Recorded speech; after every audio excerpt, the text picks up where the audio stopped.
সাবেক প্রধানমন্ত্রী ও BNP chairperson Begum Khaleda জিয়ার আত্মার মাগফিরাত কামনায় খাগড়াছড়িতে কোরআন খতম ও দোয়া মাহফিল অনুষ্ঠিত হয়েছে।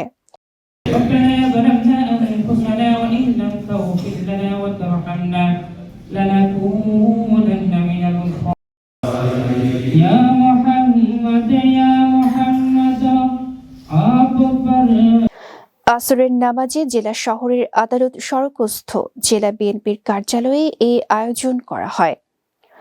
এ সময় বেগম জিয়ার স্মৃতিচারণ করে বক্তব্য দেন জেলা বিএনপির সাধারণ সম্পাদক এম.এন. আফসার। পরে দোয়া ও মোনাজাত করা হয়। দোয়া ও মোনাজাতে বেগম জিয়ার আত্মার মাগফিরাত কামনা করে মহান আল্লাহ রাব্বুল আলামিনের কাছে খালেদা জিয়ার আত্মার শান্তি কামনা করেন নেতাকর্মীরা। আপসহীন দেশ নেত্রী বেগম খালেদা জিয়া তিনবারের বাংলাদেশের সফল প্রধানমন্ত্রী। আজকে উনি দেশ নেত্রী বেগম খালেদা জিয়ার মৃত্যুতে শোকাহত। আমরা খাগড়াছড়ি অনেক লোক, মানে এখানে গাড়ি আমরা পাচ্ছি না, যাওয়ার আকাঙ্ক্ষা আছে। আমাদের হাজার হাজার লোক ঢাকার উদ্দেশ্যে রওনা হওয়ার জন্য প্রস্তুত। দেখুন, দেশনেত্রী বেগম খালেদা জিয়া আজ সকালে উনি আল্লাহর ডাকে সাড়া দিয়ে চলে গেছেন।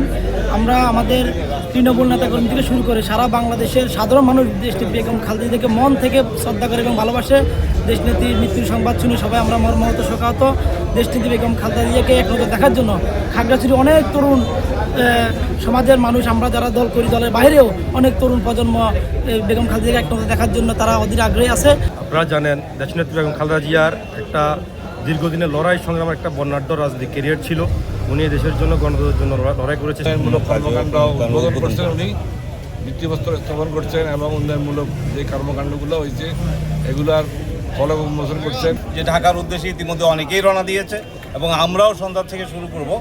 এদিকে বেগম জিয়ার জানাজায় অংশ নিতে ইতিমধ্যে খাগড়াছড়ি থেকে কয়েক হাজার নেতাকর্মী রওনা দিয়েছেন।